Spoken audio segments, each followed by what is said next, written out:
क्या आप इस फेस्टिव सीजन नई कार घर लाने का मन बना रहे हैं? अगर हाँ तो थोड़ा रुक जाइए, क्योंकि आप फ्रॉड का शिकार हो सकते हैं और आपको नई कार की जगह पुरानी यूज्ड कार भी बेची जा सकती है। अब आप सोच रहे होंगे हम ऐसा क्यों कह रहे हैं, तो दरअसल फेस्टिव सीजन स्टार्ट हो गया है। ऐसे में लोग नई कार खरीदना बेहद पसंद करते हैं और नई जीएसटी दरें लागू होने के बाद तो कारों की खरीदारी और ज़्यादा बढ़ गई है। कार कंपनियां भी दिवाली और बाकी फेस्टिवल के नाम पर भारी डिस्काउंट भी दे रही हैं, तो ऐसे में आपको हर तरफ से फायदे ही फायदे नजर आएंगे। लेकिन आपको इन्हीं फायदों के बीच कुछ सावधानियां भी रखनी है। अब वो कौन सी सावधानियां हैं जिसकी हम चर्चा कर रहे हैं? तो अगर आपको फ्रॉड होने से बचना है तो आपको कार लेने से पहले पीडीआई कराना जरूरी होता है। अब आपके मन में सवाल उठ रहा होगा कि ये पीडीआई क्या है, क्या इसे कराना ज़रूरी क्यों है और पीडीआई को कैसे किया जाता है?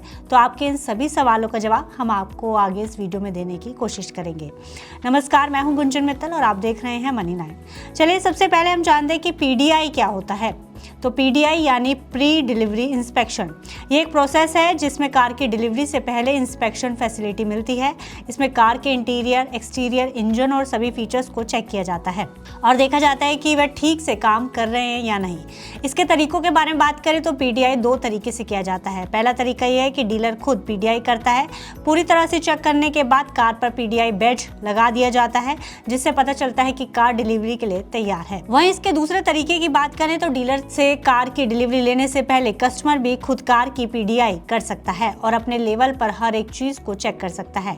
अब सवाल उठता है कि आखिर पीडीआई करना जरूरी क्यों होता है और इसे कब और कहां करना चाहिए? तो दरअसल पीडीआई करने से पता चल सकता है कि कार में कोई दिक्कत तो नहीं है। कार डीलर को पहले से पता होता है कि कार में क्या प्रॉब्लम है और डिलीवरी से पहले किस तरह कस्टमर से उसे छिपाना है। इसलिए गाड़ी रजिस्टर होने से पहले ही कार का पीडीआई कर लेना चाहिए। अब बात कर लेते हैं कि पीडीआई को कहां यानी किस जगह करना चाहिए। तो कार का पीडीआई ऐसी जगह करना चाहिए जहां रोशनी अच्छी हो। इससे कार के सभी हिस्सों को देखने में आसानी होती है। अगर आप पीडीआई करने के लिए अपने साथ किसी कार एक्सपर्ट या मैकेनिक को अपने साथ ले जाते हैं तो ये आपके लिए फायदेमंद होगा। वहीं अगर एक्सपर्ट नहीं मिले तो आप खुद भी इसे कर सकते हैं। अब इसे चेक कैसे कर सकते हैं, चलिए ये भी जान लेते हैं। तो सबसे पहले आप एक चेक लिस्ट बनाइए। इस लिस्ट में आप कार में चेक किए जाने वाले एक एक पॉइंट को नोट कर लें। अब वो एक एक पॉइंट कौन से होंगे? तो इसमें engine, exterior, interior, tyre, features और कार का पेंट शामिल होगा। इस लिस्ट से फायदा ये होगा कि कोई भी चीज नहीं छूटेगी। अब आपको एक्सटीरियर कैसे चेक करना है? तो सबसे पहले आप कार के चारों ओर घूमकर देखें कि इसमें कोई स्क्रैच या डेंट तो नहीं है। खासकर बम्पर और कार के किनारों पर जरूर ध्यान दें। छोटे मोटे स्क्रैच को छुपाने के लिए डीलर कार को पॉलिश कर देते हैं। एक दो बार वॉशिंग के बाद ये स्क्रैच दिखने लगते हैं। अगर ऐसा हो तो आप अलर्ट हो जाइए। अगर इंटीरियर चेक करने की बात करें तो कार के अंदर डैशबोर्ड, सीट और ग्लव बॉक्स को ठीक से चेक कर लें। इसके अलावा इंजन, ओडोमीटर और फ्लू गेज भी चेक करना आपके लिए बेहद जरूरी होता है। इसके लिए आपको सबसे पहले इंजन स्टार्ट करना होगा, थोड़ी देर चालू रखना होगा, जिससे आपको ये पता लग सके कि इंजन में कोई लीकेज तो नहीं है या इंजन से कोई भारी आवाज तो नहीं आ रही। इसके अलावा कार के सभी पेपर्स जैसे registration certificate, insurance cover, manuals, warranty card, road side assistant number और सर्विस बुक चेक कर लें। इसके साथ कार की टेस्ट ड्राइव जरूर लें। तो ये कुछ पॉइंट्स हैं जिन्हें आपको चेक करना जरूरी है। इसके साथ ही आप एक खास बात का ध्यान रखें कि डीलर अगर पीडीआई करने से रोकता है तो आप उस कार को लेने से मना कर सकते हैं, क्योंकि हो सकता है उस कार में कोई दिक्कत हो और इसी वजह से डीलर पीडीआई से रोक रहा हो। इसके अलावा भी कुछ ज़रूरी बातें हैं जिस पर आपको कार लेने से पहले ध्यान रखना चाहिए, जैसे कि कार लेने से पहले आपको अपना बजट तैयार करना चाहिए, जिसके बाद एक ही शोरूम से डील फाइनल ना करें। बेहतर डील पाने के लिए और भी डीलरों से बात करके ही डील फाइनल करें।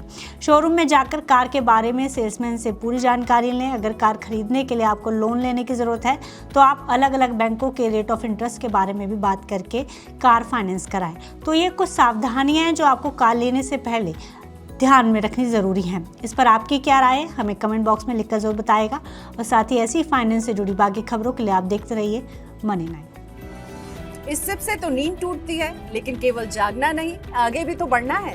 उसके लिए चाहिए एक और सिप।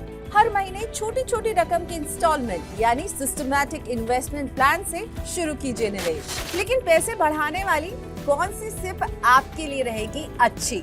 म्यूचुअल फंड सिप से जुड़े हर सवाल का जवाब मेरी सिप मेरा सवाल। सोमवार से शुक्रवार 4 बजे मिलेंगे हम सिर्फ मनी 9 पर।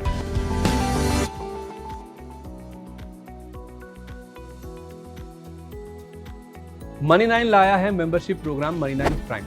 अब आपके दिमाग में कई सारे सवाल होंगे मसलन आखिर क्या है ये मनी 9 प्राइम, आपके लिए यानी दर्शकों के लिए इसके क्या फ़ायदे हैं, और एक बड़ा सवाल ये कि मनी 9 प्राइम से आखिर जुड़ना कैसे है। तो इसकी पूरी जानकारी हम आपको देने जा रहे हैं।